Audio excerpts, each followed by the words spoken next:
ஜென்ரலா இப்போ ஒருத்தர் ஃபேஸ்க்கு அதிகமா பவுடர் போடணும்னா டக்குன்னு நம்ம என்ன சொல்றோம், மூஞ்சில என்ன ப்ளீச்சிங் பவுடர் அடிச்ச மாதிரி இருக்கு அப்படின்னு சொல்லுவோம்ல. இந்த ப்ளீச்சிங் பவுடர் ஏன் எக்ஸாம்பிளா நம்ம சொல்றோம், இது என்னைக்காவது யோசிச்சிருக்கீங்களா?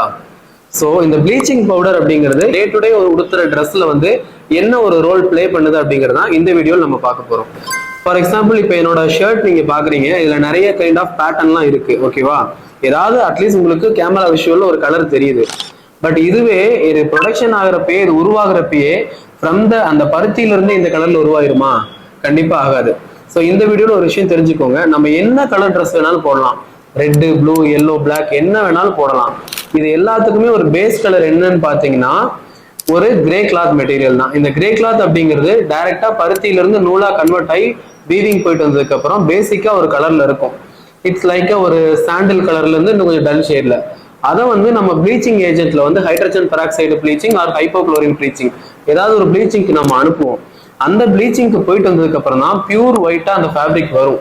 பியூர் ஒயிட்டா அந்த ஃபேப்ரிக் நம்ம கிட்ட வந்ததுக்கு அப்புறம் நமக்கு என்ன கலர் வேணுமோ அதை நம்ம டையிங் ப்ராசஸ்ல மேக் பண்ணுவோம். அந்த டையிங் போயிட்டு வந்ததுக்கு அப்புறம் தான் நம்ம போடுற விதவிதமான இந்த கலர் ஷர்ட்டா இருக்கட்டும், சாரீஸா இருக்கட்டும், இது எல்லாமே வந்து ஒரு கலர்டு ப்ராசஸ்லேயே வருது. ஸோ இந்த வீடியோல ட்ரெஸ் எல்லாம் எப்படி கலர் ப்ராசஸ்ல வருதுன்னு உங்களுக்கு புரிஞ்சிருக்கும்னு நினைக்கிறேன். தேங்க்யூ.